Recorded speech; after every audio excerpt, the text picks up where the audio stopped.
다니엘서 기억나세요? 했다는 거. 다니엘은 요 느부갓네살부터 해가지고 고레스 보이세요? 뿌옇죠? 뭐 고레스 3년까지 사역을 했었어요. 그래서 605년에 1차 포로로 요때 친구들이랑 잡혀가가지고 바벨론으로부터 메데 페르시아 제국까지 다 경험했어요. 그래서 하나님의 심판으로서 바벨론 유수, 바벨론으로 잡혀가는 거 요걸 갖다 경험을 했고, 근데 열방의 주권자이신 하나님, 이거 이제 다니엘서를 통해서 이제 다니엘을 통해서 하나님께서 드러내셨고, 그리고 또 회복에 대한 약속까지, 특히 이 민족적 이스라엘의 회복을 넘어서 궁극적인 회복의 모습까지 다니엘서에서 나타나는 모습을 볼 수 있습니다. 그래서 특히 지난 시간에 봤던 부분은 그 포로로 잡혀온 지 이제 70년이 다 된 시점이었어요. 그래서 70년. 이 70년이라는 게 예레미야의 예언이죠. 예레미야서. 그 예레미야의 예언이 그 문자적으로 성취되는 걸 배경으로 해가지고 궁극적인 종말의 모습에 대해서까지 계시되어지는 것을 봤어요. 결국 그래서 그 내용이라는 게, 그럼 세상의 제국적인 권세는 결국 성도와 교회를 갖다 핍박을 한다, 대적을 한다.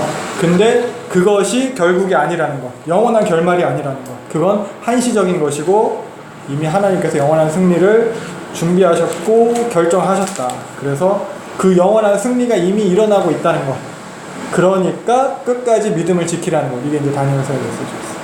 그래서 다니엘서가 말하는 건 결국 이제 지금의 이제 불완전한 현실, 그런 의심과 회의가 일어날 수밖에 없는 그런 상황 속에서 그런 지금의 내가 처한 그런 환경과 거스르는 것처럼 보이는 그 하나님의 약속, 그 소망을 가지고 끝까지 믿음을 지키라는 것, 이 얘기를 하고 있습니다. 그리고 그 성도의 정체성을 지켜라, 이 얘기. 요게 요 메시지가 당시 이제 포로지에서 예루살렘으로 귀환했던 세대들, 혹은 아직도 페르시아에서 그 머무르고 있는 유다 백성들, 그들에게 필요한 메시지입니다. 또한 지금을 사는 우리에게도 이제 동일하게 주어지는 메시지라고 할 수 있습니다.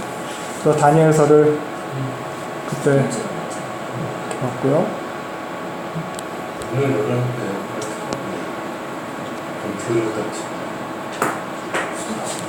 덥지만 하세요. 그래도 되죠 뭐. 네, 에어컨 켜셔도 되고. 그래서 에스라를 그래서 보면은, 에스라는 지난 시간까지 봤던 그 다니엘서랑 배경이 이제 동일한 상황이에요. 동일한 상황에서 동일한 배경으로 쓰여진 책이 에스라예요. 그래서 연대순으로는 다니엘서랑 이제 바로 이어지는 걸로 봐도 문제가 없어요. 에스라서는 시작이 요 538년 고레스 원년으로 시작을 하고 있거든요. 지난 시간 봤던 다니엘서는 고레스 3년 그 이후 그 시점에서 끝나요. 그래서 에스라와 이 다니엘의 이제 차이라고 하면은, 다니엘서는 그 바벨론, 그 페르시아 본토에서 일어나는 일을 주로 다루고 있다면, 에스라는 페르시아 본토가 아니라 포로 귀환 이후 예루살렘에서 일어나는 일에 대해서 이제 주로 다루고 있습니다. 근데 그 내용을 통한 메시지를 보면은 뭐 다니엘서, 에스라서 동일한 원독자를 일단 대상으로 하고 있어요. 그래서 에스라서의 원독자를 이제 살펴보면, 원독자의 이제 시간적 상황은 포로 귀환 이후의 시점이에요. 일단 고레스 칙령 이후, 그러니까 믿음으로 약속의 그런 소망을 품고 예루살렘으로 돌아왔어요. 선지자들이 막 예언을 했잖아요. 뭐 예레미야를 비롯해서 이사야를 등등 해가지고 회복을 갖다 선지자들이 제시했으니까 에스겔에서 새로운 성전도 받고, 그래서 그런 새로운 성전과 그 다윗의 줄기에서 나올 그런 메시아, 그리고 온 세상을 주권적으로 통치하게 될 그런 하나님 나라, 이런 것들을 갖다 이제 잔뜩 기대하고 돌아온 사람들인 거예요. 근데 실제로 그들이 이제 경험하게 된 그런 회복에 대한 모습, 회복에 대한 약속은, 그건 이제 너무 이제 초라했죠. 자기들 상황은 여전히 비참했고, 뭐 바벨론에 있을 때보다 더 비참해졌고, 516년에 성전이 재건됐지만 그 성전, 재건된 성전조차도 솔로몬 성전의 영광은커녕 그냥 바벨론 동네에 있던 산당만도 못한 그런 수준의 모습인 거예요. 그래서 잠깐 요게 이제 솔로몬 성전이었어요. 그림을 봤던 거예요. 솔로몬 성전. 근데 느헤미야가 에스라가 와가지고 건축한 성전은 요거예요. 이런 식이에요. 그러니까 얼마나 차이가 나요. 나중에 요걸 갖다 이제 헤롯이 예수님 당시에 증축을 하죠. 그때는 좀 키웠어요. 그 세 개를 갖다 같이 좀 비교해서 보자면 요 정도 규모가 될 것 같아요. 그러니까 뭐 예언서들에 의하면은 그 영광에 대해서 얘기를 하고 있는데 정작 돌아와가지고 만들어진 모양은 요런 모양이니까 실망을 할 수밖에 없는. 그리고 이제 느헤미야가 와서 성벽을 건축했을 때도, 그러니까 이게 예루살렘 모습이에요. 다윗 때는 요만했어요. 여기가 성전 자리거든요. 근데 솔로몬 당시에는 성이 이렇게 이제 좀 키워졌죠. 그리고 히스기야 당시에는 이만하게 커져요. 근데 다시 돌아와서는 요만한 수준으로 전환돼요. 그러니까 다시 작아진 거죠. 그러니까 뭐 선지자들의 예언에 의해서 그 엄청난 회복, 그 영광을 갖다 기대하고 왔어요. 근데 정작 와서 이런 모습은 기대하고 하나씩 못 미치고. 그러니까 바벨론은 그 당시에 페르시아 최대 제국이죠. 최강 제국, 엄청난 제국. 거기서 엄청난 문화와 그런 풍요로움과 이런 걸 누리다가 완전 폐허가 된 예루살렘으로 돌아왔는데 멋지게 회복될 것을 기대하고 왔는데 그렇지 않아요. 그러니까 이럴 거면 도대체 그 고생을 하면서 우리가 왜 돌아온 건가? 성전과 그런 약속이 도대체 무슨 의미인가? 이런 식으로. 그래서 이런 신앙에 대한 회의와 정체성에 대한 의심과 낙심과, 그래서 오히려 모르겠다고 방관하고 있는 그런 백성들이 이 에스라서의 원독자들이에요. 게다가 이 원독자들은 대부분 바벨론 포로 2세대 혹은 3세대예요. 예루살렘 성전을 본 적이 없는 사람이 대부분이에요. 그러니까 바벨론에서 거기서 태어난 세대들이 귀한민의 대부분이에요. 그래서 이 에스라의 기록 시점은 에스라가 458년에 귀환하거든요. 그 귀환 이후에 기록을 했겠죠. 그래서 보다 정확한 시기에 대해서는 학자들이 논란이 있는데 요즘은 대부분 느헤미야 이후 시기라고 해요. 느헤미야가 444년 그때 귀환했거든요. 그 이후 시점이라고. 그래서 요 하차는 보잘것없는 스룹바벨 성전이 완성된 뒤로도 최소한 72년 이상은 지난 시점. 요 작은 예루살렘 성벽이 재건된 이후로 12년 이상 지난 시점이에요. 그러니까 성벽도 이 사람들이 다시 지어봤고 성전도 다시 지어봤는데 회복되는 건 여전히 없어요. 똑같아요. 비참해요. 물론 좀 나아지긴 했을지도. 그런 백성들을 대상으로 쓰여진 거예요. 그러니까 거의 말라기 선지자가 구약의 마지막 선지자잖아요. 말라기 선지자가 활동하던 시기와 비슷한 시대의 사람들을 대상으로 쓰여진 거예요. 그러니까 과거에 비하면 이런 초라한 모습의 성전과 성벽, 계속해서 주변 대적들은 방해하죠. 공격하죠. 그런 공격에 노출되어 있는 상태예요. 그리고 이방 민족들이랑 구별됨 없이 섞여서 그냥 살아가고 있어요. 얘네들이 뭐 2세, 3세인데 그러니까 자칫하면은 이제 포로 귀환을 했지만 예루살렘 돌아왔지만 그런 민족적 정체성은 그냥 사라져버릴 위기에 처한 상황입니다. 구별된, 하나님의 택하신 구별된 민족으로서의 그런 존폐 위기에 있는 백성들에게 쓰여진 거예요. 우리로 치면은 뭐 어떤 수준이냐면은 미국에서 이제 교포 2세, 3세로 태어났는데 내가 갑자기 한국에 와서 군대 간다고 하겠어요? 미국 시민권 다 있는데? 그런 상태로 온 사람들이에요. 내 조상들의 나라 한국 다시 한번 가보고 싶다. 거기서 내 뭐 뿌리를 찾고 싶다. 아니면은 뭐 옛날처럼 우리가 아메리칸 드림하고 같은 요새 코리안 드림하고 오잖아요. 그런 식으로 코리안 드림 뭐라도 있겠지 하고 왔는데 갑자기 군대를 끌려가게 되는 이런 상황 누가 오겠어요?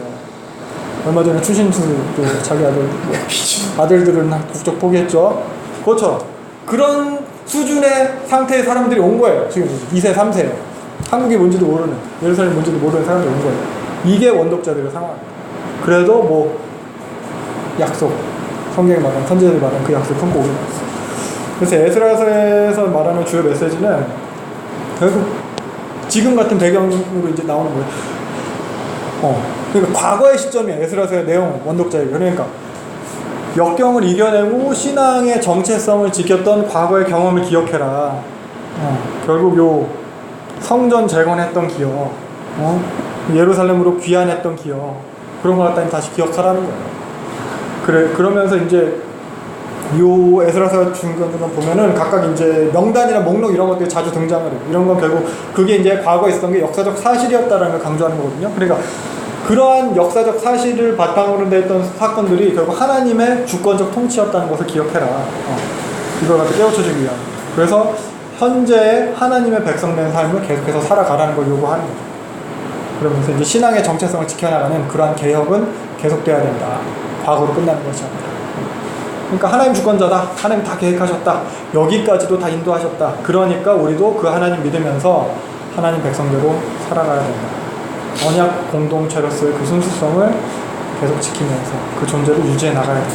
이 얘기를 에스라서에서 계속 하고 있는 거예요. 그래서 저자는 에스라로 많이 여겨지는데 책 제목이자 저자죠. 그래서 에스라는 유대인들이 가장 존경하는 랍비예요.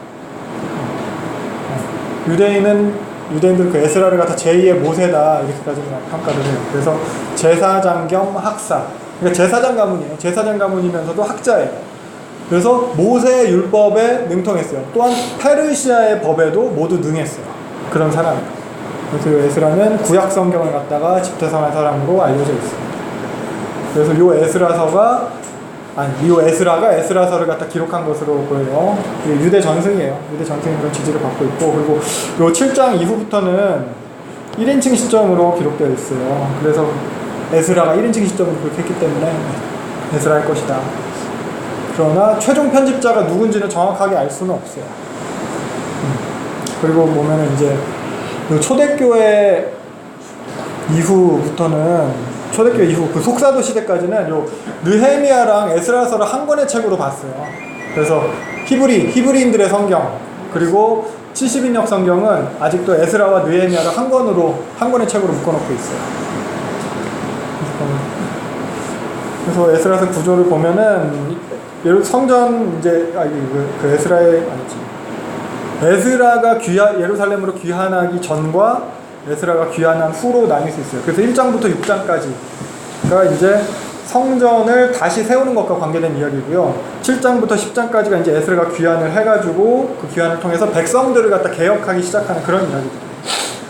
그래서 아까 말했듯이 7장부터 10장까지는 에스라 1인칭 시점으로 기록하고 있습니다. 이렇게 이 전반부와 후반부가 이렇게 나뉘다 보면 각각 다루는 시기가 달라요. 1장부터 6장은 538년부터 516년까지의 그 시기를 다루고요. 7장부터 10장은 458년부터 그 이후예요. 그러니까 요 6장부터 7장 사이에 시간의 간격이 있어요. 전반부와 후반부 사이에는 그러니까 성전의 완공, 510년 성전 완공 이후에 에스라가 귀환하기까지는 58년이라는 시간의 간격이 있어요. 그리고 요게 느헤미야서랑 에스라서를 우리도 한 권의 책으로 본다면 느헤미야 13장은 433년까지 이야기하거든요. 그러니까 433년까지의 사건을 다루고 있다고 볼 수 있습니다. 그리고 요 전반부도 또 보면은 귀환과 성전 건축으로 나눌 수 있어요. 오늘은 요 성전 건축 이야기, 그 중에서도 요 4장 정도까지 같이 보도록 하겠습니다. 그래서 에스라서 본문을 보면은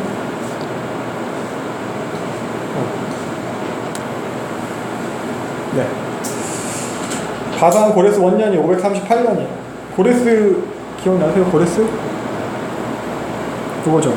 이사야서에 예언된 고레스죠. 그렇게 예언된 대로 고레스에게 다 성취가 됩니다. 고레스에 대해서 하나님께서 목자라고 하시고 또 기름 부음 받은 고레스가 이제 제국을 만들 거라. 그래서 결국 이렇게 고레스한테 예언하신 대로 고레스를 통해서 다 성취가 됩니다. 그래서 고레스를 원래 보면은 고레스는 이제 메디아 지방의 소국가 페르시아 출신이죠. 페르시아 출신이죠. 그럼 보이시나요? 페르시아 출신이야. 아버지가 요 캄비세스 1세. 메대 왕 여기 아스티아게스, 메대 육성 아하수에로의 딸 만다렌 공주랑 결혼해서 요 고레스를 낳게 되는 거죠. 그래서 고레스는 요 캄비세스로부터 페르시아를 갖다 이제 이어받았고, 뒤에 이제 요 외할아버지 아스티아게스한테 반란을 일으켜서 성공하게 되는 거죠. 그래서 결국 메대를 정복했고, 뒤이어서 요 나보니두스 벨사살이 다스리고 있던 바벨론도 정복을 하죠.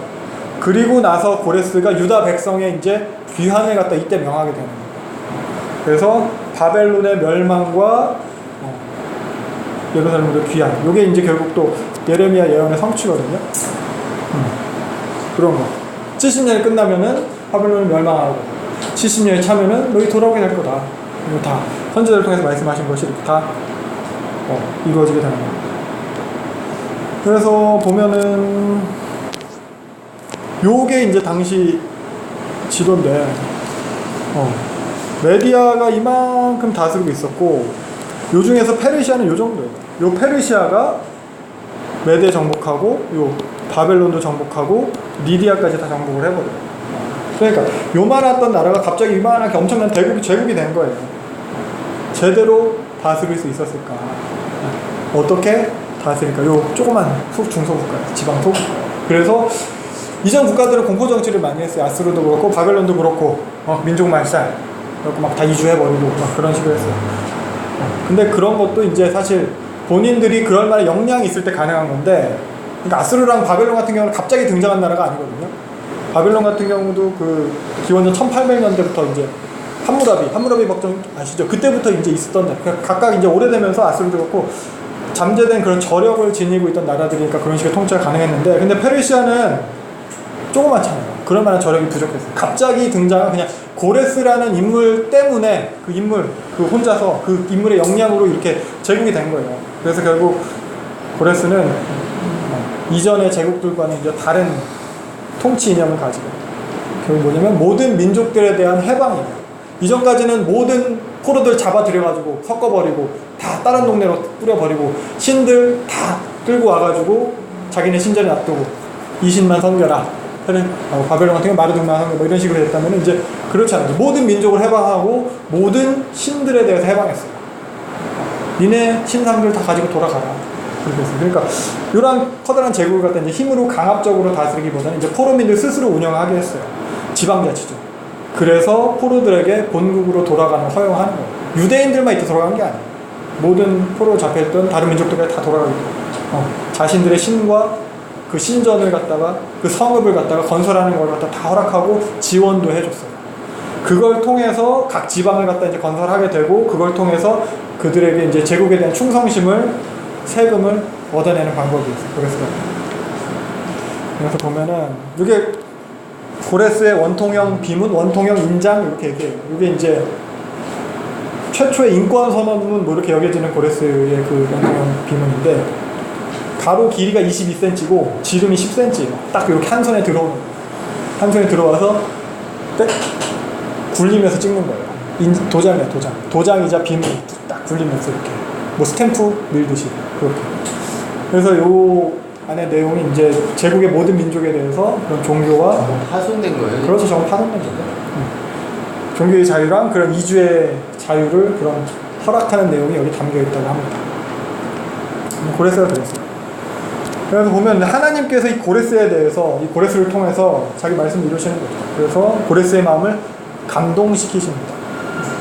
아마도 이 다니엘이 고레스에게 좀 이사야서에 나타난 그 고레스에 대한 예언이나 이런 것에 대해서 성경에 대해서 좀 내용들을 소개하지 않았을까. 왜냐면 다니엘이 보면 고레스 3년까지 그 이후까지도 이제 존재를 했거든요. 그래서 활동을 했으니까 그랬을 것이다 라고 얘기해 주시고요. 3년이 맞죠? 네.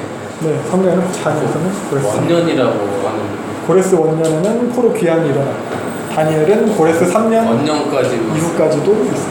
들은 적이 있어요. 네, 고레스 원년에도 다니엘이 활동을 했는데 다니엘에서 기록된 마지막은 고레스 3년까지 기록이 되어 있어요. 2절 보면은 결국 그 하나님에 대해서 얘기하는 모든 권세를 주관하신 하나님, 전적인 하나님 주권, 그 하나님 중에 하나님 진짜 레알 하나님이다. 이것을 대왕 고레스의 입을 통해서 증거하고 있는 거예요. 그래서 이 고레스가 3절 4절 보면은 성전 건축을 명하고 있습니다. 요게 이제 어떻게 보면 원독자들한테 또 필요한 메시지인 거예요. 자신들이 건축한 그 초라한 형편없는 성전 건축의 근거, 그 성전의 당위성이 여기 나타나는 거예요. 나아가서 자신들의 정체성과 그런 처한 현실에 대한 신학적인 설명을 해주는 거예요. 하나님으로부터 된 거라는 거죠, 이게. 대왕 고레스조차도 이 하나님이 인정하고 있다는 거예요. 하나님의 주권을 통치 아래 있다는 이 얘기를 해주는 거예요. 그래서 이러한 고레스 칙령으로 인해서 5절 보면은 실제 예루살렘으로 귀환이 그렇게 이루어지게 됩니다.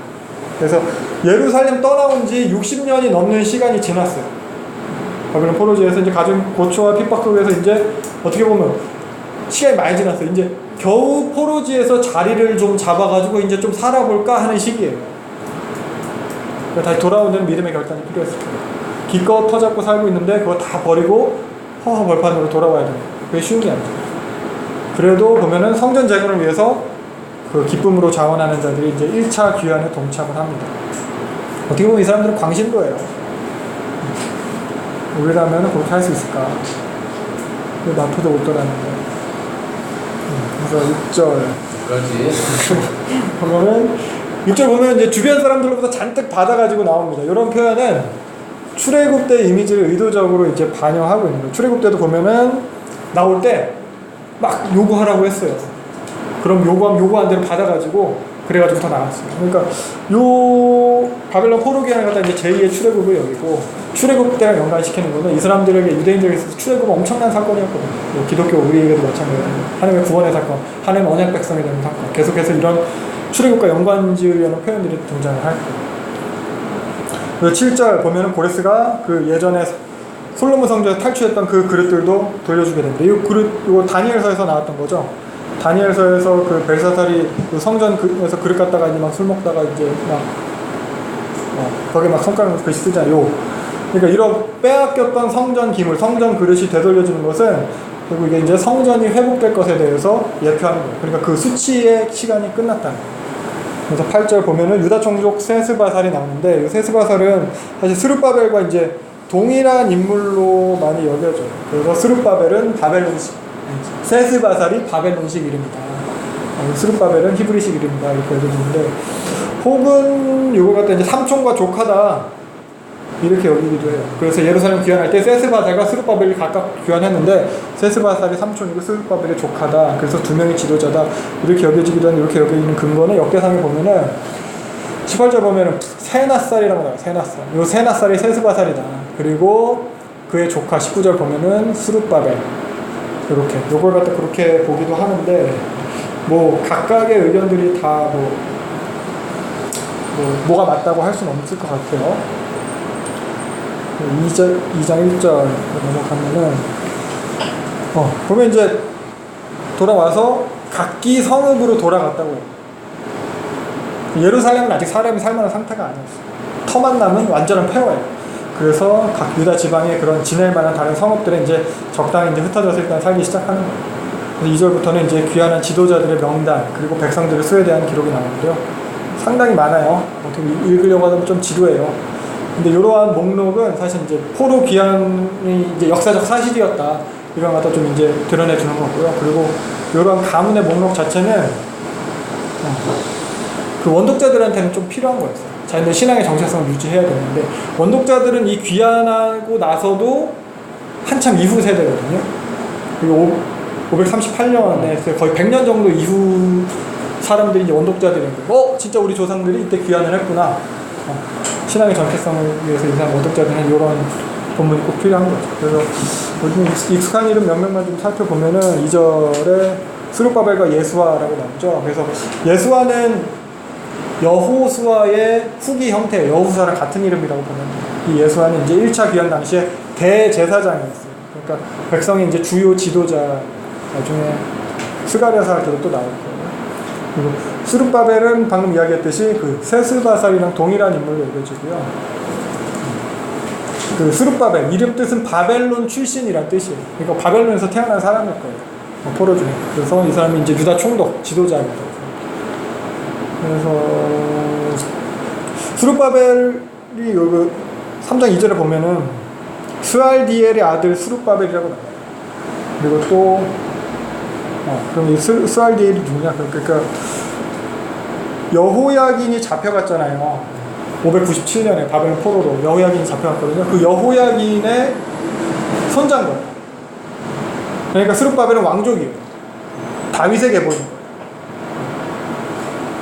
그 정도 이제 알고 있으면 될 거. 근데 역대상 3장 19절에 보면은 좀 이게 이렇게 나오거든요. 여기 에스라 3장 2절에 보면은 스알디엘의 아들 스룹바벨이라고 나오는데 역대상 3장 19절에 보면 부다야의 아들 스룹바벨이라고 나와요. 이거는 수원법. 그 유대인들이 형이 자식이 없이 죽으면은 동생이 형수를 취해가지고 자식을 낳아주죠. 그러니까 이게 그래서 이렇게 기록이 된 걸로 많이 알려져요. 그래서 이제 스알디엘이 아들이 없어서 죽어서 그의 동생인 부다야가 형인 스알디엘의 아내랑 결혼해가지고 스룹바벨을 낳아요. 그래서 스룹바벨이 실제로는 부다야의 아들이지만 유다 율법 법적으로는 스알디엘의 아들이라는 거 이렇게 생각하시면 돼요. 그래서 스룹바벨이 돌아왔고 6절 보면 반 모압이라는 이름이 나오는데 요 반 모압 이름 뜻이 모압의 통치자라는 의미예요. 그러니까 이 사람은 보면은 모압 지방에서 좀 관리하는 직임, 관리 그랬던 가문 같아요. 그러니까 지방 관리였으니까 어떻게 보면 충분히 먹고 살만 했을 거예요. 근데 그걸 버리고 이제 이 허허벌판 예루살렘으로 돌아온. 그래서 요 바한 모압의 자손 여기서 일부만 귀환했나 봐요. 다른 일부는 이후 에스라 2차 귀환 때 보면은 귀환했다고 이렇게 또 8장에 등장을 하게 됩니다. 그리고 또 16절 보면은 여기 아델 자손 히스기야 등장. 요 히스기야는 남유다의 왕이었던 히스기야를 말하는 게 아니에요. 요 아델 자손으로 불리는 이들은 아델의 이 의미 자체가 장애인, 불구를 뜻하는 거예요. 그러니까 이게 천한 족속이었던 것 같아요. 천한 가문, 천민 가문이었던 것 같아요. 그런 사람들이 돌아왔고 또 21절부터는 이제 그 귀환자들이 가문에 대한 목록이 아니고 출신 이제 지방에 대한 목록으로 구분이 되고 있거든요. 그래서 23절 보면 아나돗 혹시 기억나세요? 예레미야가 아나돗 출신이죠. 그래서 아나돗에 밭을 사러 가잖아요. 그 아나돗 제사장의 성 이다말 아비아달의 고향 여기가 아나돗. 그리고 26절 보면은 라마 등장하는데 이 라마는 뭐 선지자 사무엘이 활동했던 중심지였어요. 그 동네 사람들도 왔고 또 29절에 보면은 느보는 노비랑 동일한 지명으로 여겨져요. 노브는 제사장의 성읍이었어요. 또 다윗 때 아히멜렉이 이제 다윗 도와줬다고 사울한테 싹 다 죽임당한 그 성읍이에요. 그런 성읍. 그리고 34절 보면 여리고 이런 지명들. 이런 거 여리고는 다들 잘 아시는 지명이죠. 그래서 보면은 이 사람들이 돌아온 동네가 대부분 베냐민 땅과 그 유다 땅의 지명들이에요. 처음에 보면 요 아나돗 여기 있죠. 그리고 라마 여기 있죠. 그리고 아까 나왔던 뭐 믹마스나 노 그리고 뭐 여리고 이런 것들이 다 요 유다 산지 베냐민 산지에 있는 위치한 성읍들이거든요. 그러니까 바벨론 포로로 잡혀간 남왕국 그 남왕국의 구성은 대부분이 다 유다와 베냐민 지파였잖아요. 그래서 포로로 귀하는 백성들도 대부분 그 유다와 베냐민 사람들 그리고 레위 사람들. 그러니까 북이스라엘의 나머지 10지파는 진짜 사라져 버렸어요. 포로 귀한 민 중에서 별로 찾아보기 어렵게 됐어요. 그리고 2장 36절에 보면은 요 스룹바벨이랑 같이 지도자격으로 돌아왔던 대제사장 예수와의 가문에 대한 것입니다. 그래서 보면 38절 바술이 그 제사장 가문인데 기억나세요? 바술은 예레미야를 때리고 목에 고랑 채워서 가두었던 인물이에요. 그래서 예레미야 20장 2절 6절 보면은 예레미야가 6절 보면 바술에 대해 예언을 하거든요. 너 바벨론한테 포로 잡혀가서 싹 다 죽을 거다. 정말 바술은 포로로 잡혀갔고 근데 그 후손들은 다시 귀환을 했습니다. 40절 보면은 레위 사람들에 대해서 이제 그러니까 성전에서 봉사할 레위 사람들이 이제 같이 귀환을 한 거예요. 특히 이제 레위 사람 중에서도 특별한 직책이 이제 성전 성가대 그리고 성전 문지기에 대해서 따로 언급하고 있습니다. 근데 여기 43절 느디님 사람이라고 하는 것은 레위인은 아니에요. 레위인은 아닌데 이방인으로서 성전에서 수종 들은 사람들 노비예요. 이방인들. 그리고 55절에 보면은 요 솔로몬의 신하 자손들도 마찬가지 노비 계층이었을 것이다. 그리고 59절 보면은 족보가 제대로 확인이 안 되는 사람들이 있었어요. 그래서 여기서 이 중에서 61절 보면은 길르앗 사람 바르실레에 따르게 장가를 갔대요. 요 바르실레는 다윗이 압살롬을 피해서 도망갈 때 도왔던 그 바르실레 큰 부자. 그러니까 제사장 가문의 누군가가 이 바르실레의 딸과 결혼을 하면서 포적을 파서 옮긴 거예요. 그러니까 어떻게 보면은 부자니까 유산을 갖다 이 사람이 한 몫 나누어 받았을 거예요. 근데 이 사람 제사장의 직무를 행하지 못하게 되는 거죠. 63절. 그래서 제사장의 몫을 받지 못합니다. 그러니까 마치 이제 어떻게 보면 에서처럼 자기 그것도 이제 잠깐 유익을 위해서 그렇게 됩니다. 63절 또 보면 우림과 둠밈이라는 표현이 나와요. 우림과 둠밈 기억나세요? 아세요? 그러니까 하나님의 뜻을 물을 때 사용하는 일종의 이제 신탁 도구, 뭐 제비뽑 뭐 그런 것처럼. 그래서 제사장의 에봇 앞 주머니에 보관했어요. 출애굽기에 보면은 요 우림과 둠밈을 판결 흉패 안에 넣어서 아론 여호와 앞에 들어갈 때 그 가슴에 붙이게 하라. 제사장. 그러니까 살펴보면은 이게 제사장의 복장이죠. 그 중에서 이 앞치마 같은 거 시뻘건 거 요게 에봇이죠. 요게 에봇이고 요게 판결 흉패예요. 판결 흉패가 주머니, 요 주머니 안에다가 우림과 둠밈을 갖다 이렇게 돼 있어요. 그래서 요걸로 어떤 뭐 하나님의 뜻을 묻는 거죠. 맞냐 틀리냐, 해야 되냐 말아야 되냐. 근데 이게 소실돼서 없어졌다는 거예요. 그러니까 가문이 확실하지 않은 너희들에 대해서는 요 우림과 둠밈을 가진 이제 제사장이 나오기 전까지는 니네들은 제사장의 몫을 받지 못한다. 이렇게 됩니다. 그래서 포로기한 공동체에는 언약궤도 없었고 우림과 둠밈도 없었어요. 근데 사실 이 언약궤랑 우림과 둠밈이 하나님과의 그런 현지적인 소통을 하고 있다는 것 갖다 상징하고 있는 거거든요. 지금 하나님이 우리와 함께 하신다는 것에 대한 상징이에요. 그러니까 지금 하나님이 우리의 물음에 답하신다. 이것에 대한 상징적인 가치를 지닌 거예요. 근데 언약궤와 우림과 둠밈이 없는 것에 대해서 이제 백성들은 이제 일반적으로 이제 하나님과 더 이상 이제 소통할 수 없다. 관계를 가지기 어렵다. 이런 것들을 여겼을 거예요. 그렇게 어떻게 보면 이런 의구심 속에서 돌아왔을 거예요. 하나님 정말 우리와 함께 하시나? 요게 귀하는 백성들의 처음 자존감의 수준이었어요. 그리고 그래서 64절부터 보면은 1차 귀환의 총 규모를 보여줍니다. 1차 귀환 규모에 대해서는 제가 아까 나눠드린 이 표에서도 따로 정리가 되어 있는 거 보시면 될 것 같고, 그래서 2장의 이런 목록들은 그 예루살렘을 재건하러 돌아온 요 백성들이 특정 계층만이 아니었다는 거예요. 모든 계층이 다 동참했다는 걸 보여주고 있어요. 노비들도 돌아왔고요. 귀족, 제사장까지 다. 그러니까 모든 백성, 요 모든 공동체가 바로 이제 요 회복의 주체라는 거예요. 요 모두가 다 하나님 백성이다. 그리고 특히 이제 레위인과 제사장, 그런 성전을 섬기는 자들에 대해서 보다 좀 자세히 다루고 있어요. 요거는 이제 이를 통해서 귀한 공동체의 목적이 성전 재건에 있다. 이걸 갖다 이제 다시 한번 강조해 주고 있습니다. 이게 참 저가 생각하는 이게 많은 숫자가 아닌 것 같은데 그렇죠. 이스라엘 민족 그 네. 숫자로 보면 네. 한 몇 프로 정도가 귀환한 거예요? 글쎄요, 저도 그거 저도 생각을 해볼 수가 없네요. 근데 50%도 안 됐고. 그렇죠, 50%. 100도 안 돼요. 100도 안 돼요.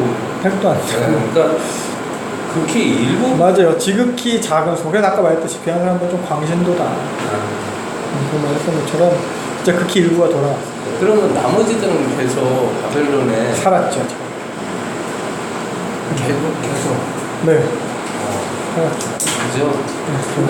자원이가 없어.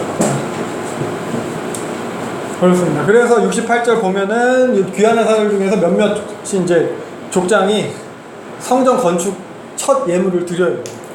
금이 61,000다릭이에요.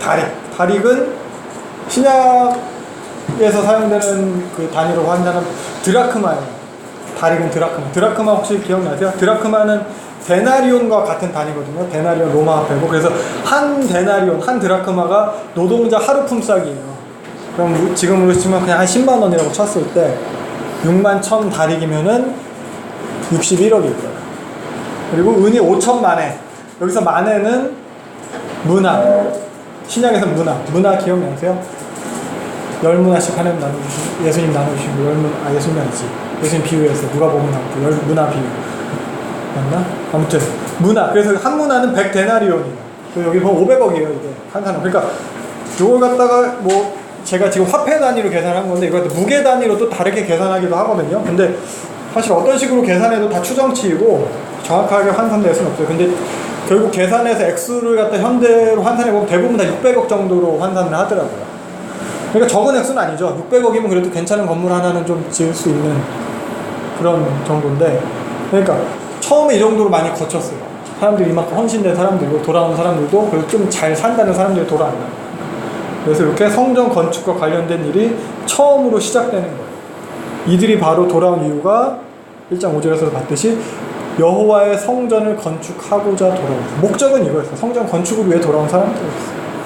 그리고 요 성전 건축을 위해서 이렇게 기쁘게 예물을 드린 사건도 사실 이제 출애굽의 이미지를 갖다 이것도 차용하고 있는 거거든요. 과거 출애굽 때도 보면은 29절 마음에 자원하는 남녀는 누구나 물품을 갖다 드렸다, 이런 거죠. 그래서 출애굽의 재현, 출애굽의 실현이다. 그러니까 하나님의 출애굽 결국 하나님의 구원을 갖다 이제 이 사람들에게서 구원의 원형이거든요. 그러니까 이걸 갖다가 표본으로 따르고 있는 거예요. 여전히 그 하나님은 우리 하나님이다. 이걸 얘기합니다. 우리는 여전히 하나님의 백성이다. 그러니까 그리고 그 하나님과의 우리와의 그 관계성을 갖다가 부각시키는 기법이 원독자한테는 이러한 정체성이 필요했어요.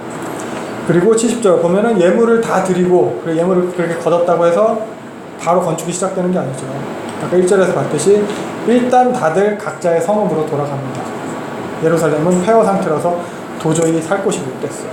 그래서 보면은 여전히 각자 성읍에 살고 있다가 그러다가 1절 7월에 모두 예루살렘으로 모였어요. 7월 1일이에요.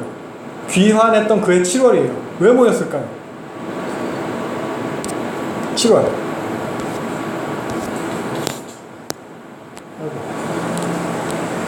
7월에는 초막절이 있죠. 초막절이 큰 절이고 7월 1일도 나팔절이고 7월 10일은 속죄일이고 담임목사님 설교 그 절기에요. 초막절 15일부터 22일까지가 초막절로 이제 지켜지거든요. 요 절기를 갖다 지키러 모인 거예요.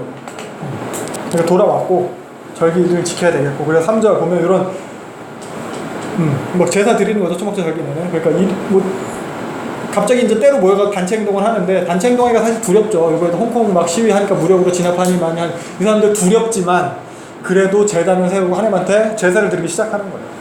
귀한 이후에 처음으로 예배가 이제 다시 시작되는 거예요. 그러나 6절 아직도 성전 건축이 시작되지는 못한 상태였어요. 그리고 7절 보면 시간이 훨씬 더 지난 이후에 이게 첫째였어요. 둘째 해 둘째 달에 성전 건축을 시작을 합니다. 8절.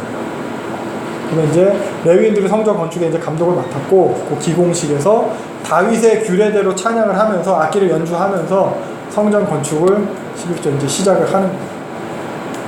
그래서 12절부터 쭉 보면은 나이 이제 50 이상 된 사람들은 그 예루살렘의 솔로몬 성전을 다 봤었던 사람들일 거예요. 한 살 때 봐서 기억은 안 났겠지만 한 60, 70 된 사람들은 그걸 다 기억했을 거예요. 근데 이 성전의 기초가 놓임을 보고 이제 대성통곡하는 거예요. 왜 울었을까요? 그리고 이제 드디어 이제 성전을 다시 짓는다 이런 감동도 있었을 것이고 아니면 아까 그 성전 모양을 봤듯이 솔로몬 성전에 비하면 너무나 초라한 거예요. 그것에는 이제 서러운 마음이 있었겠죠. 그래서 그것도 모르는 젊은 세대들은 이제 이제 선지자들의 예언대로 뭐가 이제 이루어질 것이다 막 이러면서 백성들의 이제 기쁨과 그런 함성 그런 통곡이 이제 분간 안 될 정도로 이제 막 어수선한 그런 떠들썩한 상황이에요.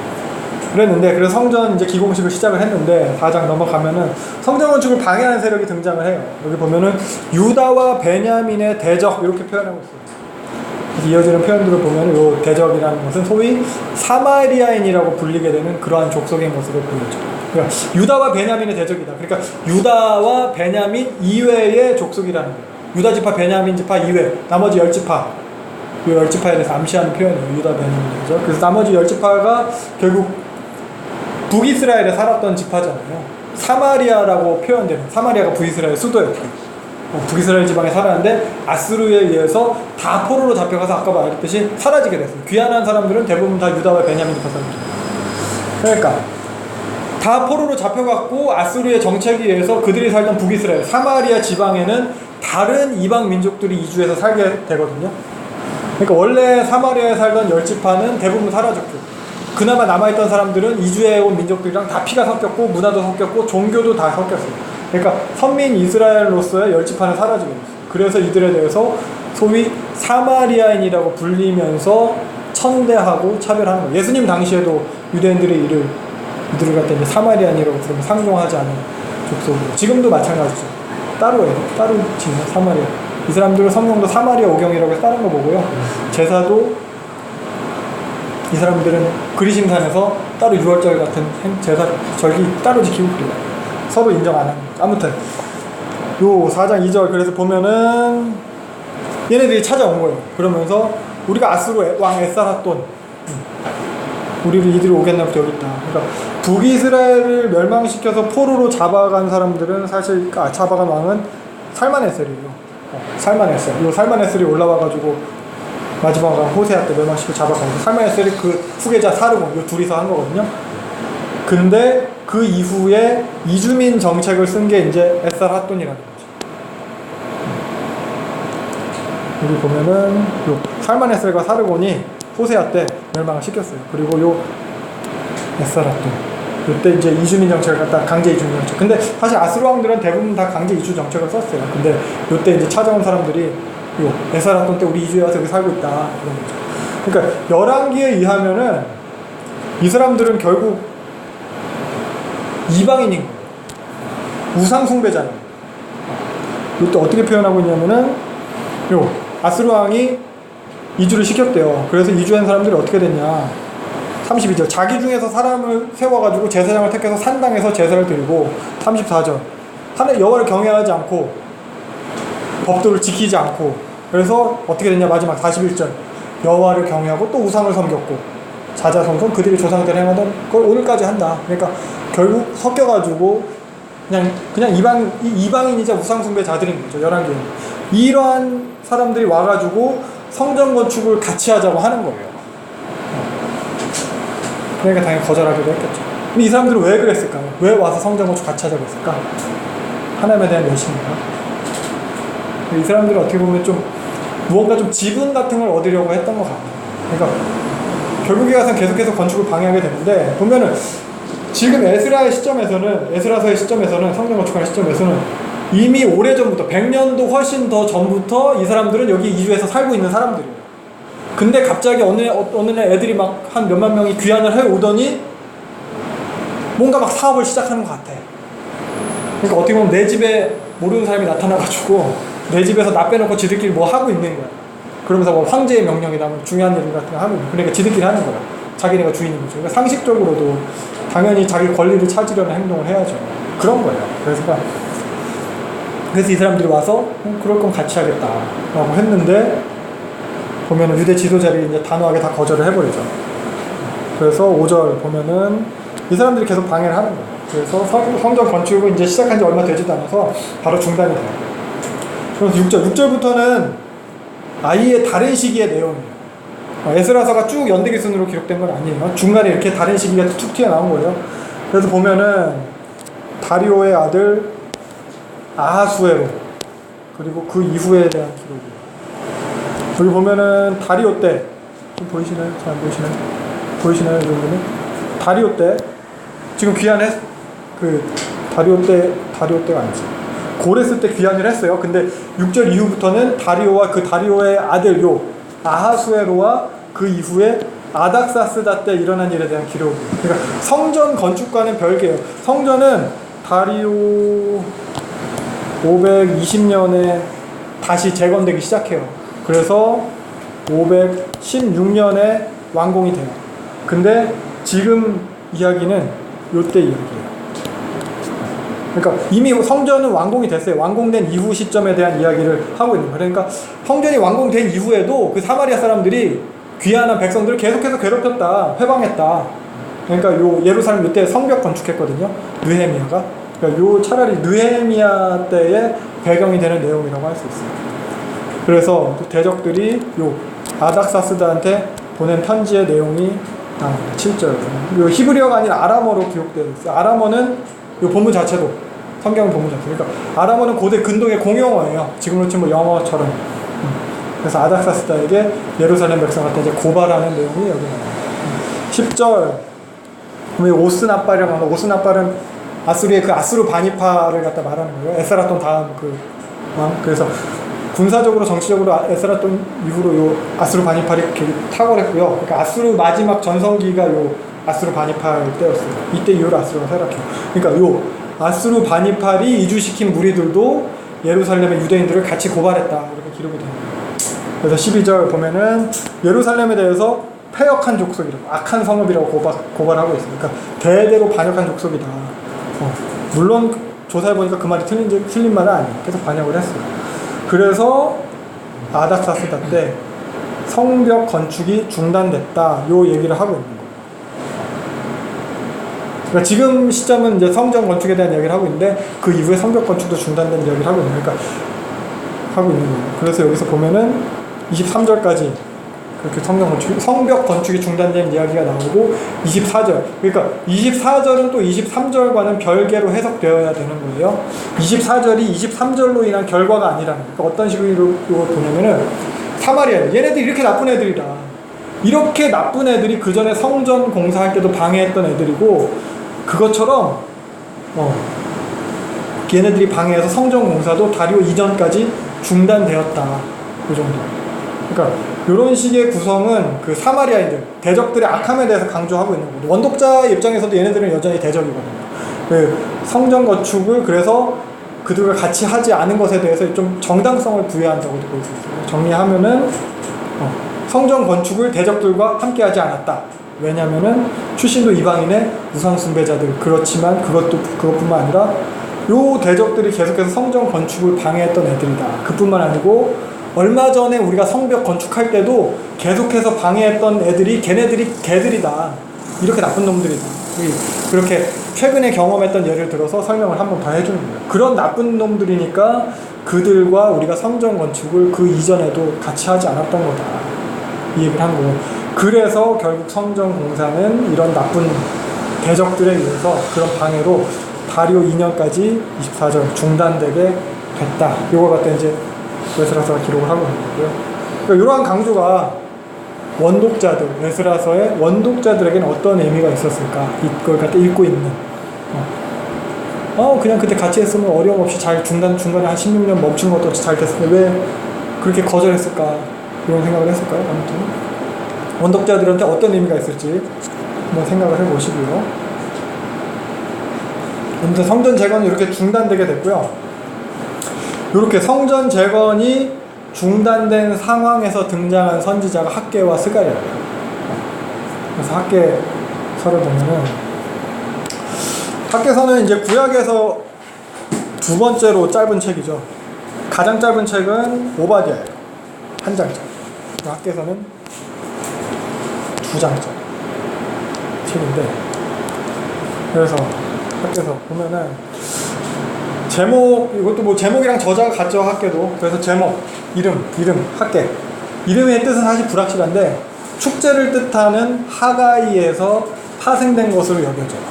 그러니까 이스라엘의 절기나 이스라엘의 그런 축제 기간에 태어났을 것이다 이렇게 이야기하기도 하는데 뭐 확실하진 않습니다. 근데 학개에서의 내용을 보면은 결국 계속해서 강조되는 건 이 성전이거든요. 그래서 성전을 강조하고 있는데 이 축제와 성전과의 그런 연관성에 대해서 한번 좀 생각해 볼 수는 있을 것 같아요. 그래서 이 저자 이름이 책 제목이 되었고요. 사실 학개에 대해서 알려진 바는 거의 없어요. 그래서 뭐 바벨론에서부터 예언 사역을 했었던 선지자였을 것이다. 이것도 그런데 확실하지도 않고. 그래도 뭐 좀 지지되는 거는 첫 번째 성전, 솔로몬 성전의 모습을 봤었던 인물일 것이다. 이렇게 여겨져요. 그러면 나이가 되게 많았겠죠. 그래서 거의 한 100세 가까이 됐을 것이다. 그렇게 생각을 해요. 그래서 뭐 586년에 잡혀간 걸로 치면은 지금 520년이에요. 이 당시 586년에 30살일 때 잡혀갔다라고 치면은 520년 당시니까 96살이에요. 나이가 많죠. 20살에 잡혀간 걸로 치면은 86살일 거고. 아무튼 나이가 많아요. 그리고 뭐 표현 보면 제사장적인 표현이 많이 나오는 것을 봐서 제사장감 출신이 아니겠느냐 이렇게 추측하기도 하고. 그리고 유대 전승에는 스가랴, 말라기 등과 더불어서 이 학개가 회당을 갖다가 창시한 사람일 것이다. 창시했다 이렇게 여겨져요. 바벨론 포로제. 그래서 이 학개서의 배경은 학개서 본문에 바로 나와 있어요. 페르시아의 다리오 2년 이때가 이제 이 책의 배경이에요. 그러니까 에스라서 6장까지의 내용이 이 학개서의 배경이에요. 에스라 6장 이때가 학개서의 배경이 되는 거예요. 에스라서로 치면 에스라 6장까지. 그리고 이 시점이면 이제 포로 귀환했어요. 귀환한 지 한 18년 지난 시점이에요. 대적들의 방해로 성전 재건 사업은 중단됐어요. 그리고 먹고 살기도 힘든 상태가 됐어요. 그러니까 먹고 살기 힘들다 보니까 당연히 성전 재건에 이제 관심이 없죠. 뒤로 미뤄두고 예루살렘은 여전히 그냥 폐허 상태고 그냥 유다 땅에서 가끔 흩어져서 그래도 살아보겠다고 좀 열심히 살고 있는 중이었어요. 근데 열심히 사는 만큼 잘 살지 못했어요. 계속 가뭄과 병충해와 우박과 막 흉작, 뭐 기근, 뭐 재앙이 반복되는 상황. 그러니까 이런 뭐 결국 먹고 사는 그 생계 때문에 성전은 점점 더 뒤로 밀려나는 그런 악순환이 반복되는 상황이에요. 이런 상황에 처한 예루살렘의 백성들, 요 바벨론에서 1차 포로로 귀하는 백성들이 이제 학개 메시지의 원독자들이 되는 거예요. 그러니까 에스라서의 상황이 배경인 사람들. 그러니까 에스라서의 원독자보다는 조금 이른 시점으로 볼 수 있을 거예요. 에스라서는 뇌내니까. 그러니까 아직 성전이 재건되기 이전 시점이에요, 학계는. 그래서 앞서 봤듯이 이 사람들은 이제 신앙도 열심히 가지고 돌아왔어요. 돌아오면 정말 막 영광스러운 회복의 일이 일어날 거라고 여겼어요. 근데 모든 걸 감수하고 포기하고 왔는데 현실은 믿음을 배신했어요. 믿음. 시간이 지날수록 점점 생계 유지조차 어려운 그런 상황이 됐어요. 회복은커녕 노예로 팔리게 되는 지경까지 처하는 백성들이 이제 막 생기게 나기 시작했어요. 그러니까 회복의 약속에 대한 의심과 허위 속에서, 혹은 계속해는 외면, 그저 이제 내 눈앞에 보이는 내가 세운 목적을 위해서 이제 살게 되는 거죠. 나 먹고 살기 위해서 살아가고 있는 중인 거예요. 그러니까 이럴 거면 도대체 왜 돌아온 건가? 이런 사람들에게 필요한 메시지가 학계예요. 요 학계는 결국 이런 문제를 타개하기 위한 돌파구로 제시하는 게 성전이에요. 니네 지금 살기 힘들지, 먹고 살기 힘들지? 성전 지어야 된다. 성전 재건하라고 다시 촉구하는 거예요. 하나님의 지배 회복, 이게 니네 회법이다. 그래서 주요 메시지는 결국 성전 먼저 지어라요. 성전 지어. 여기서 근데 성전은 단순히 그런 건축물 이상의 것을 갖다 이야기하는 거예요. 하나님과의 언약 관계에 대한 거예요. 하나님께 돌아오라는 거예요. 하나님과의 관계 회복을 우선시해라. 그러면서 또 드러나는 메시지는 하나님께서 주권적으로 통치하신다. 그러니까 사실 뭐 다니엘서를 비롯해가지고 오늘 본 에스라서 뭐 성경의 모든 책이 다 하나님의 주권을 갖다 강조하고 있거든요. 그래서 하나님께서 주권적으로 구성 역할을 이끌어 가신다. 이걸 이야기하고 있어요. 말씀하시고 이루신다. 그러니까 니네 이 구성 역사에 참여해라. 하나님의 영광에 동참해라. 성전 그 영광 확정되어 있다. 그러니까 이미 그 영광이 시작됐다. 아직 완성되진 않았다. 그래서 여기서 보면은 종말론적인 회복에 대해서 이야기를 해요. 학교에서도 궁극적인 그 영광에 대해서 이야기를. 그래서 구조를 보면은, 구조는 크게 어렵지 않아요. 짧기도 하고 보면은 크게 두 부분으로 나눌 수 있어요. 뭐 책망과 격려 뭐 이렇게 나누기도 하는데 총 2장으로 되어 있어요. 그래서 본문은 4개의 설교로 되어 있습니다. 첫 번째 설교, 두 번째 설교, 세 번째 설교, 네 번째 설교. 그리고 첫 번째 설교 이후에는 그 설교에 대한 백성들의 반응이 삽입이 되어 있어요. 그래서 각각 설교에는 그 설교가 선포된 요 날짜들도 기록되어 있습니다. 그래서 이런 날짜는 학계서가 이제 역사적으로 사실이다. 그런 역사성의 근거로 제시될 수 있고요. 또 각각의 요 시기를 갖다 우리가 살펴보면서 각각 상황의 그 시기의 그 상황과 분위기를 갖다 예측할 수 있게 됩니다. 그래서 구조표를 보면서 알 수 있듯이 학계서에서 강조되는 것은 결국 성전이에요. 성전. 뭐 지난 시간 선지서들에서 봤듯이, 에스겔, 예레미야에서 봤듯이 하나님께서 버리고 떠나신 성전이에요. 이스라엘 백성의 그 죄악에 대한 심판으로 파괴된 성전이에요. 그 성전이에요. 그래서 사실 신약의 예수님도 구약의 다른 선지자들 마찬가지로 하나같이 그 성전의 멸망에 대해서 이야기를 하거든요. 멸망에 대해서 예언 선지자들도 했는데 학계는 그 선지자들이랑 달라요. 이 성전에 되게 집착을 해요. 왜 그랬을까? 그걸 이제 보도록 하겠습니다. 그래서 보면은 1절부터 11절은 그 학계의 첫 번째 예언이에요. 성전 건축을 중단할 그 백성들에서 책망하는 거예요.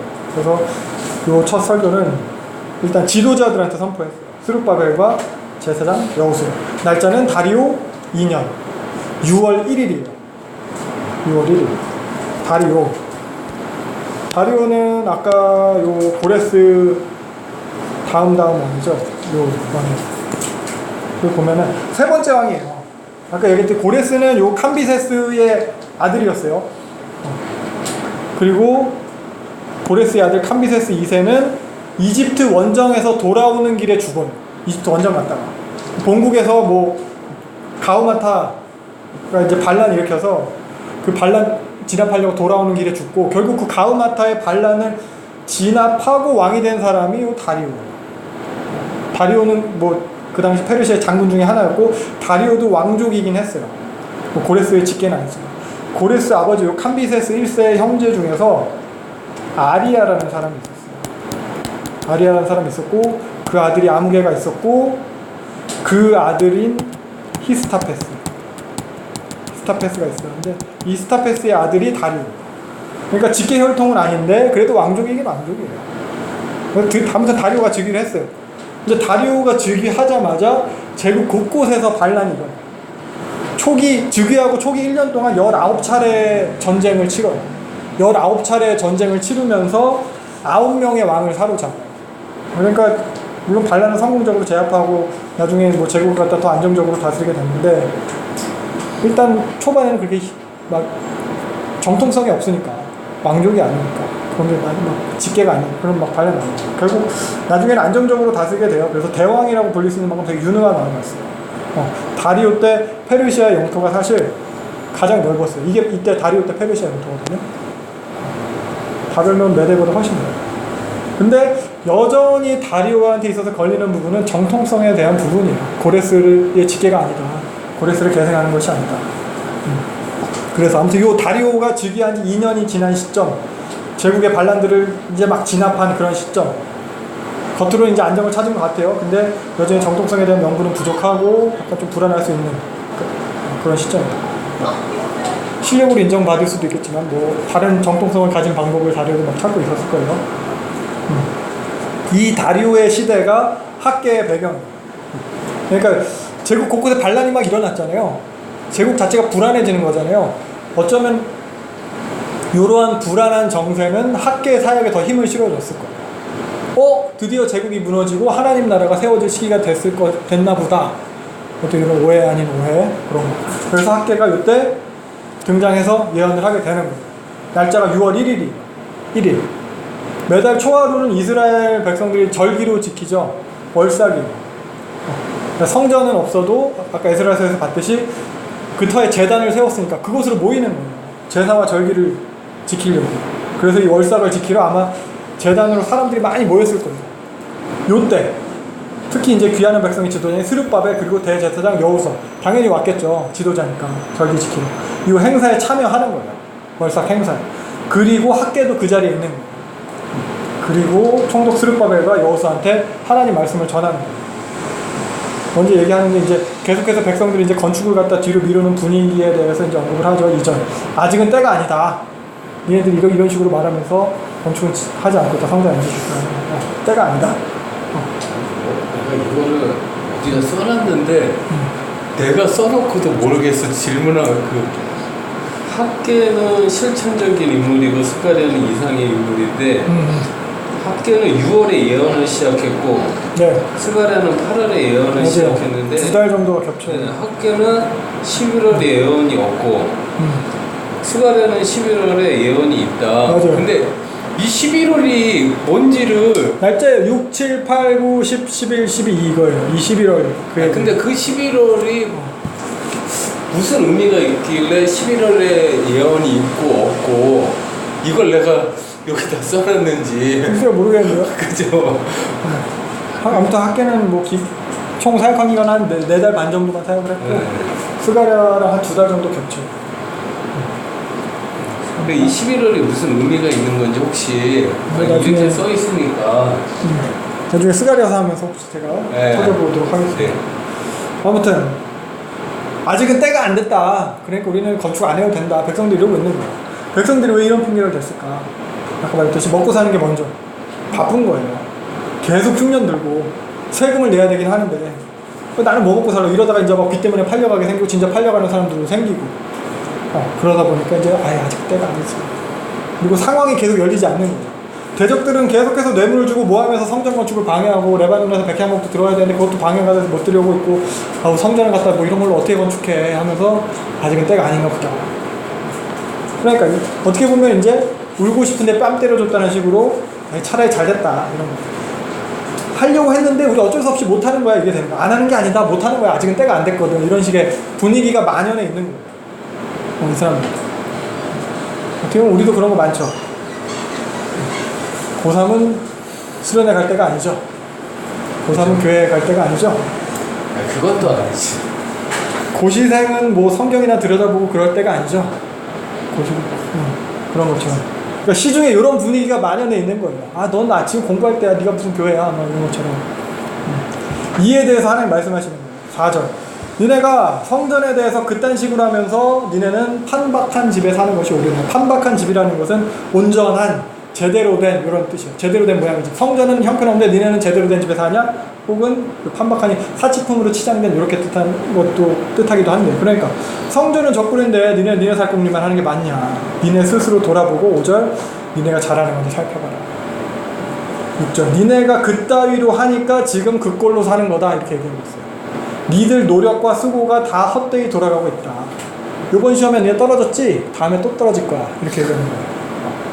그러니까 7절, 8절 성전 다시 지어라 라고 이야기하고 있어요. 그러니까 교회 건축할 때 이 구절은 사실 단골로 등장하는 구절이에요. 성전을 먼저 건축해야 하나님 기뻐하신다. 하나님 복을 주신다. 그러면서 빚을 내서라도 건축한 겁니다. 정말 그런가요? 성경에 있는 말씀이니까. 그렇다 치면 말씀대로 교회 건물 지을 때 산에서 나무에다 지어야죠. 산에서 나무에다 지어야죠. 그래서 여기서 우리는 이제 성전이라는 용어의 개념에 대해서 좀 살펴볼 필요가 있는데, 그러니까 문자적으로 성전은 보면 이제 구약의 중앙 성소예요. 하나님의 언약궤가 안치된 장소예요. 즉 하나님의 임재의 처소, 상징적으로는 하나님의 집. 그래서 하나님께서 함께 하심을 갖다 이제 상징하는 게 성전이에요. 즉 이스라엘 백성의 정체성이에요. 출애굽할 때 하나님께서 내가 너희 가운데 거할 거라고, 그들과 함께 하려고 출애굽시켰다고 말씀하시거든요. 그걸 상징해. 성전이 있으니까 하나님 우리 함께 하신다. 이스라엘 백성의 정체성이 이게 하나님 백성, 언약 백성, 하나님의 택하신 백성, 하나님 함께 하신 백성. 그래서 이스라엘 백성에 있어서 성전은 정체성이자 신앙 고백이었어요. 하나님 함께 하신다. 신앙. 근데 이게 다윗 왕조를 지나면서 이러한 신앙 고백에 이제 불순물들이 막 섞이게 되죠. 그래서 그런 정체성이 오해되게 됐어요. 에스겔서 보면서 봤듯이 성전의 타락한 모습이 여기 잘 드러나잖아요.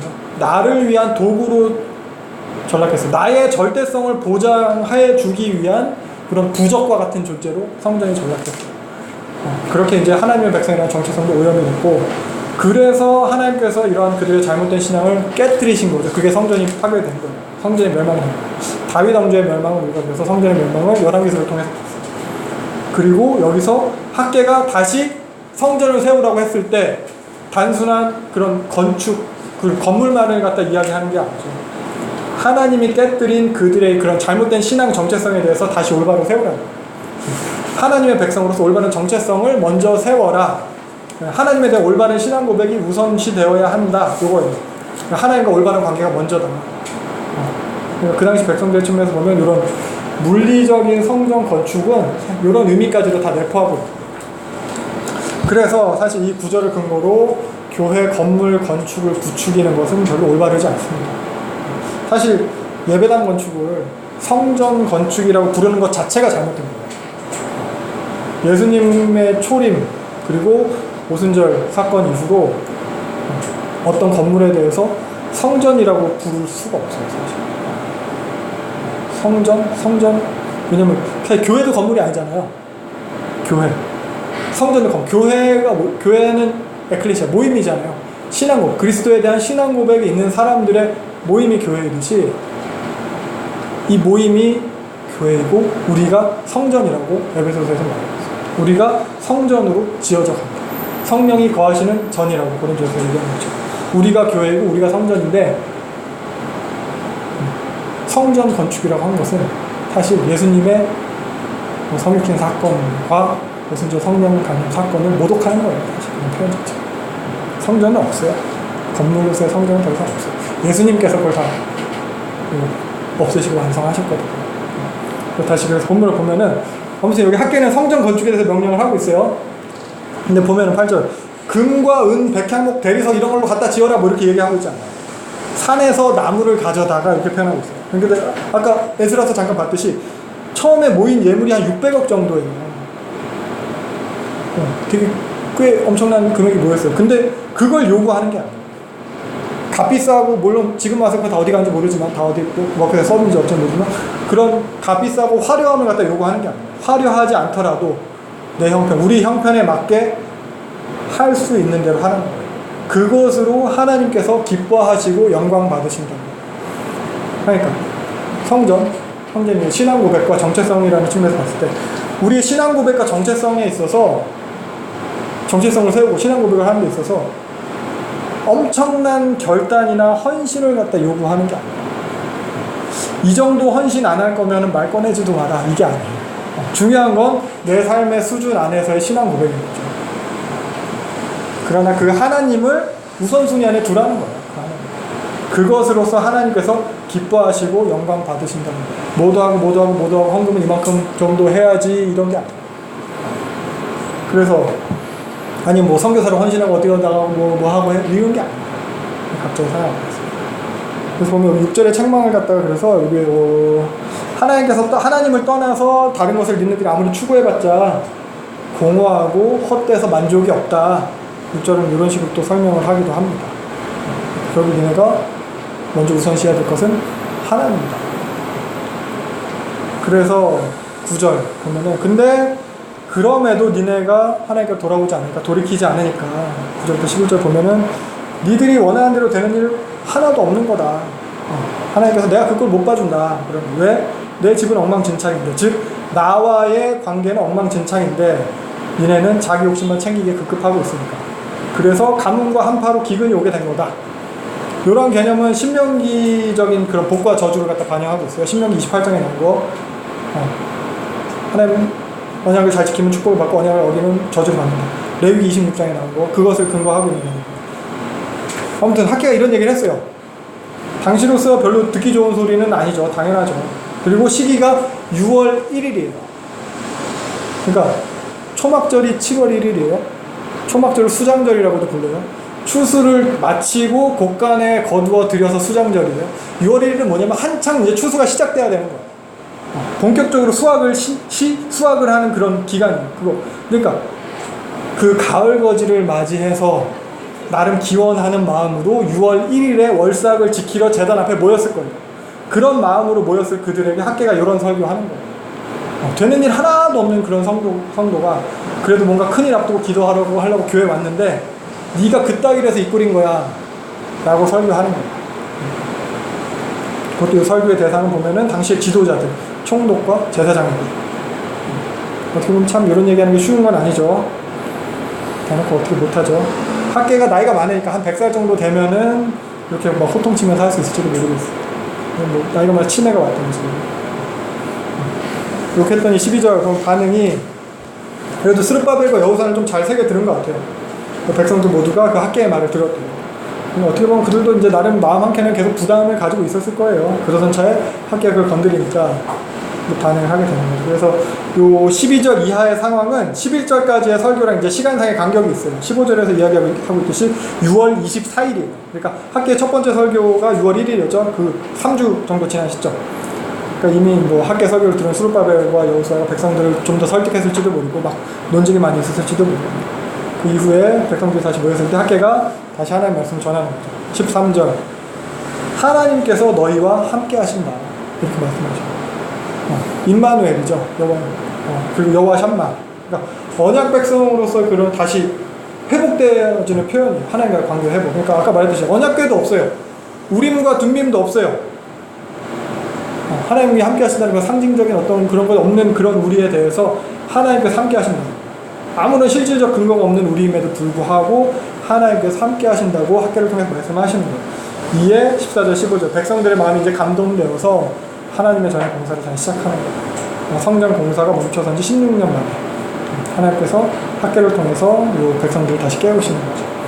이때가 다리오 2년 6월 24일 초막절을 앞두고 있는 시점이에요. 이때도 한참 바쁠 때예요. 추수 마무리해야 되거든요. 한참 바쁘고 일손도 부족한 그 시점 그러함에도 다시 시작하는 거예요. 성전 건축. 그러니까 핑계할 수 없는 거예요. 이거 바쁜 것만 지나고요. 사실 그 어떤 것도 하나님과의 그런 관계 회복보다 우선시 될 수 없다. 그래서 성전을 지으라는 명령을 학계는 하게 됩니다.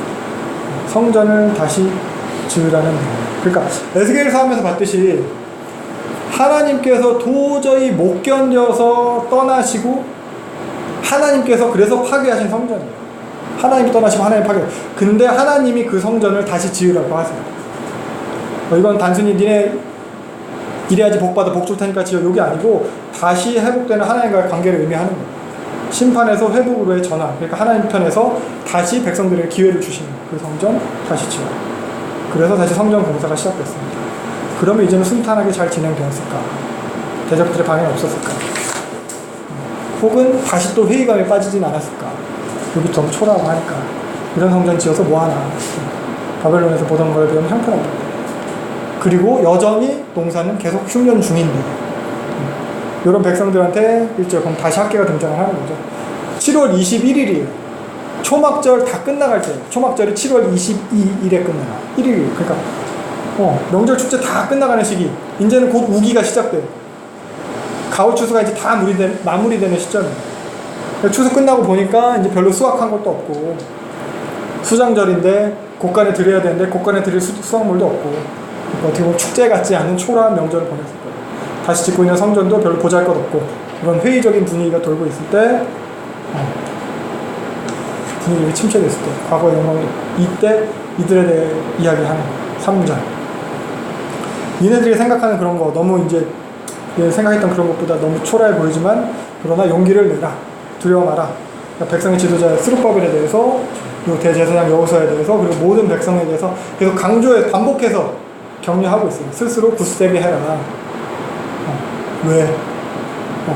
상황이 이런데 어떤 근거로 그러냐? 그러니까 근거는 그 5절. 출애굽의 시내산 언약과 하나님의 영이 여전히 너희와 함께하기 때문이다. 임마누엘, 하나님이 함께하신다는 거예요. 4절. 그리고 이런 표현들, 처음에 성전을 다시 건축하라는 명령, 그리고 시내산 언약이 여전히 유효하다는 말씀, 그리고 내가 너희와 함께하겠다는 말씀. 이게 다 심판의 상황으로부터 다시 회복의 새 시대로 전환되는 그걸 나타내는 거거든요. 깨어진 언약을 회복하는, 그런 갱신하는, 언약을 다시 새롭게 하시려는 그런 하나님의 의지가 나타난 표현이에요. 그래서 겉으로 눈에 드러나 보이는 그런 막 상황들, 그런 게 중요한 게 아니라, 그런 실제 처한 너희의 상황보다 너희와 나와 그 하나님과 이 불변하는 언약 관계, 그 정체성이 중요하다. 그러니까 힘을 내라 라고 격려하고, 그래서 6절 보면은 온 세상이 진동할 것이다. 그래서 모든 나라의 보배가 오게 될 것이다. 이 성전의 영광이 이제 충만할 것이다. 이곳에 평강을 주겠다. 9절 이 성전의 나중 영광이 이전 영광보다 클 거다. 그러니까 요거는 결국 종말론적인 회복에 대한 표현으로 여기서 진행합니다. 진짜 요술법의 성전으로 해서 이루어지는 것이 아니고 그 이후에 하나님의 날에 이루어져. 그러니까 그 이미와 아직의 개념이 요 학개서에서부터 등장을 하는 거거든요. 지금은 아직 비록 이렇게 초라해 보여도 궁극적인 영광이 이미 약속되어 있다. 그러니까 지금의 상황이 보잘것없고 초라해 보인다고 낙심하지 마라. 이게 이제 두 번째 설교가 끝났어요. 네, 그래서 다시 귀한한 백성들의 삶에 대해서 생각을 해보면은, 그래도 나름 성전 없지만 절기도 지키고 제사도 드리고 또 먹고 살기 위해서 열심히 노력해서 일해 오고 있어요. 근데 결과는 지금까지 성전을 다시 짓기 시작한 지금까지도 다 수고가 이제 헛되어 버린 상황이죠. 예배는 드려요. 절기는 지켜요. 하나님의 일을 해요. 근데 이 사람들이 하나님을 믿으면서 하나님의 일을 한다고 하지만 그 이면에는 사실 이제 하나님과의 그런 올바른 관계를 우선순위에 두었다기보다는 자신의 욕심을 위하는 마음이 더 우선되었어요. 예배를 드리고 절기를 지키는 그 하나님의 일을 한다고 해서 사실 모든 것이 정당화될 수는 없거든요. 그 사람의 거룩함, 그 격이 올라가는 건 아니에요. 모든 존재가 합리화될 수 있는 건 아니거든요. 근데 지금을 사는 우리도 그렇지만 당시도 백성들은 막연하게 그런 믿음이 있었어요. 그게 그들한테는 어떤 명분이 되고 우월감이 되고 스스로한테 자격을 주는 위선이 된 거예요. 그러니까 삶은 엉망이지만 난 예배를 드리니까 괜찮아. 율법은 다 어기고 사회적 약자들을 돌봐주지도 않고 오히려 동정을 착취해가면서 그렇게 자기 배를 불리면서도 자기 욕심만 추구하면서 나는 절기를 지키는 이런 거룩한 일을 하니까 괜찮아. 복 받을 거야.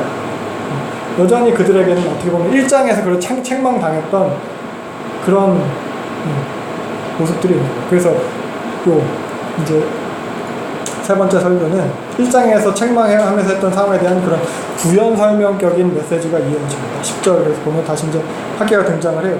9월 24일이에요. 이제는 수학이 완전히 끝났어요. 겨울이에요. 새롭게 이제 곡식을 갖다 이제 파종하는 시기예요. 내년 농사를 준비해야 되는 시기예요. 이번 농사는 망했고 이제는 내년을 준비해야 되는 시기. 사실 의욕도 잘 안 생기고 계속 망합니다. 이때 하나님께서 학계한테 명령하시는 거예요.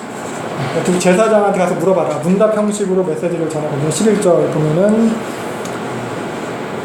12절. 그래서 아무리 거룩한 물건을 지닌 그 포장지라도 부정한 것을 거룩하게 하셨다. 거룩한 성물을 갖다 쌌던 보자기가 다른 물건에 닿았을 때 그 물건이 거룩해지냐? 그렇지 않다는 거죠. 그러니까 거룩이라는 거는 레위기하면서 봤지만 하나님의 속성이에요. 하나님만에게 속한 속성이에요. 그러니까 하나님과 관계없이 거룩할 수 없어요. 하나님과 관계없이 스스로를 혹은 다른 것을 거룩하게 할 수 있는 방법은 없어요.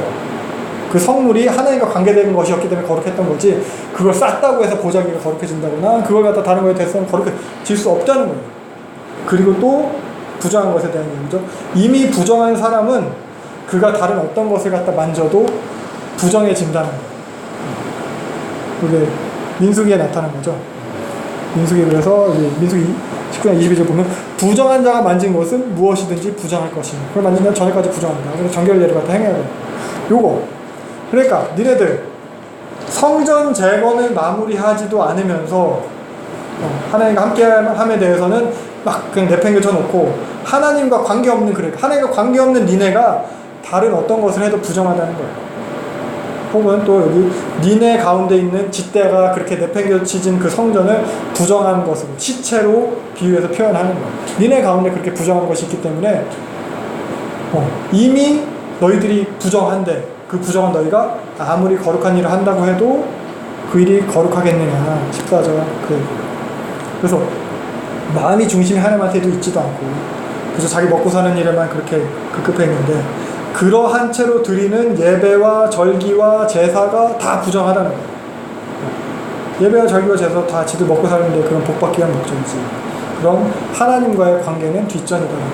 그래서 이 사람들이 하나님과의 관계는 다 집어던지고, 정체성을 집어던지고, 지금 당장 나 잘 먹고 잘 사는 일에 열심히 했다는 거예요.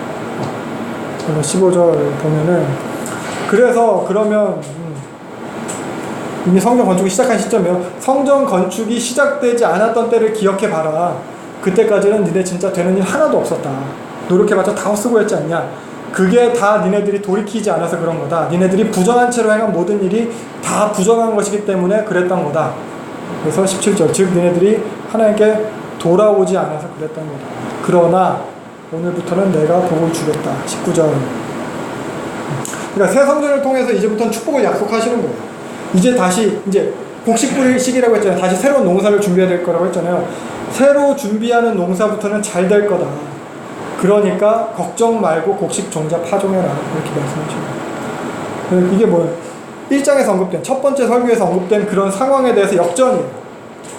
니네가 하나님 생각을 않고 니들 욕심만 챙겨서 이꼴 된 거다. 그러나 이제는 니네가 성전 지으니까, 하나님한테 돌아왔으니까 앞으로 이번 농사부터는 너희에게 복을 내리겠다. 이렇게 말씀하시는 거예요. 정말로 풍년이 들었는지는 저는 모릅니다. 세 번째 설교 끝났어요. 그리고 같은 날 네 번째 설교가 이어집니다. 20절부터 23절. 스룹바벨에 대해서 예언하는 거예요. 이것도 어떻게 보면 근데 궁극적인 결과에 대한 예표적인 약속이에요. 스룹바벨은 그래서 예표적인 인물이에요.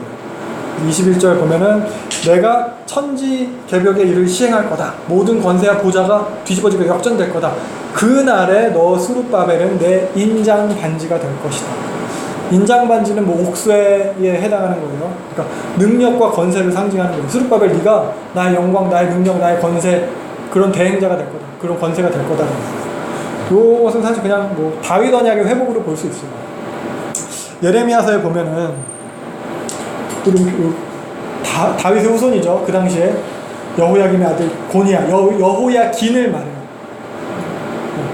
597년에 포로로 잡혀갔던 여호야긴, 네가 다윗 다윗의 후손, 나의 오른손에 인장 반지라고 할지라도 너 내가 집어 던져버릴 거다. 너는 돌아오지 못할 거다. 바벨론에서 죽을 거다. 하나님께 이렇게 표현을 하셨거든요. 인장 반지를 집어 던지고, 그리고 다윗 언약의 깨어짐이에요. 다윗 왕조의 멸망에 대해서 하나님 말씀하시는 거예요. 이거는 예레미야의 예언에 뒤집어지는, 역전이 되는 사건이 일어나는 거예요. 스룹바벨도 다 그 후손이라고 했어요. 여호야긴의 손자라고 했어요. 즉 다윗 언약의 회복이 되는 그런 이야기를 하고 있는 거예요. 다윗의 후손 메시아가 결국 스룹바벨의 계보를 통해서 세워지게 되는 것으로 이 학계의 예언이 성취가 됩니다. 그리고 예수님이 이 스룹바벨의 계보를 통해서 오시거든요.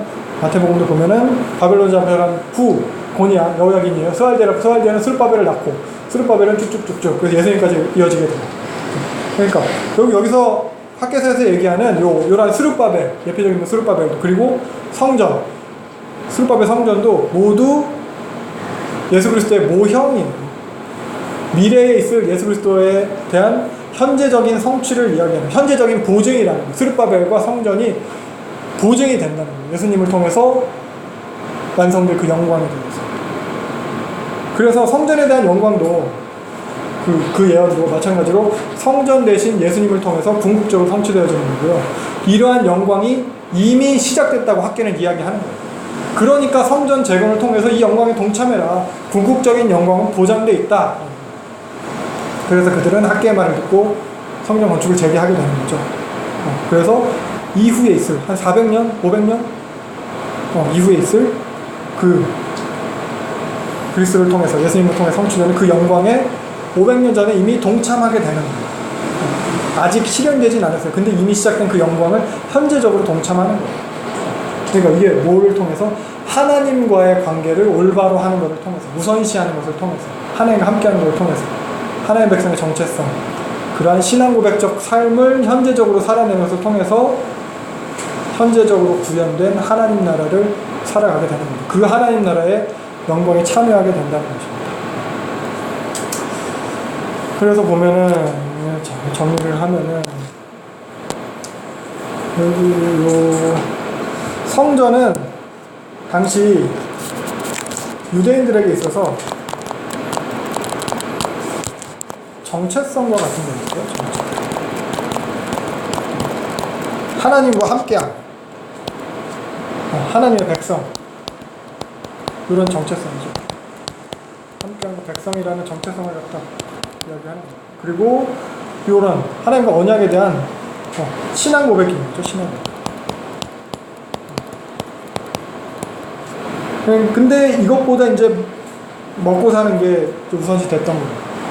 그래서 이런 신앙 고백, 정체성, 이게 이제 학계사에서 얘기하는 것은 가장 우선시돼야 된다는 거예요. 이걸 학계가 얘기하는 거예요. 사실 우리에 대해서도 마찬가지죠. 성도로서의 정체성, 우리가 가지는 하나님과의 관계, 하나님과의 함께함, 신앙 고백, 이런 것이 하나님께서 우리에게 최우선적으로 원하시는 것이라는 거예요. 그리스도의 정체성은 없으면서, 신앙 고백에는 관심도 없으면서, 예배는 드리고 주일은 지키니까 뭐 잘되고 복받게 해주세요, 이런 식의 신앙에 대해서 결국 학계 시점으로 성전의 부재에 대해서 하나님은 부정하다, 이렇게 이야기하고 있습니다. 그래서 그때나 지금이나 사실 우리는 어떻게 보면 하나님과의 관계는 우선순위에서 밀리죠. 많이 그냥 내 지위가 높아지고 내 삶이 풍요로워지는 것, 요것에만 뭐 발이 빨랐다, 뭐 이렇게 표현하는 거거든요. 그래서 학계는 이런 자들에 대해서 봤듯이 니네가 그따위로 하니까 그꼴로 사는 거다, 이렇게 이야기하는 거예요. 니네 수고가 다 헛될 거다, 아무리 물질을 추구해도 만족이 없을 거다. 그래서 이 시대를 사는 우리에게도 동일하게 하는 말씀입니다. 학계는 이렇게 성전을 재건하는 걸 통해서, 스룹바벨에게 예언하는 걸 통해서 깨어졌던 성전 신학과 다윗 언약의 회복을 이야기합니다. 그래서 성전의 영광, 성전의 영광에 대해서 이야기해요. 성전의 하나님의 영광이 가득 찰 것에 대해서, 하나님께서 그곳에 함께 하실 것에 대해서 이야기해요. 스룹바벨에 대해서 그를 택하여서 세우시겠다고 이야기하는 거예요. 이런 회복과 성취는 결국 예수 그리스도를 통해서 성취되는 거예요. 예수님의 성육신을 통해서. 그래서 그 성전 되심을 하나님이 자신의 영광을 충만하게 드러내시는 거죠. 예수 그리스도의 성전 되심을 통해서. 그리고 이제는 우리가 바로 성전이에요. 교회라고 표현할 수 있겠죠.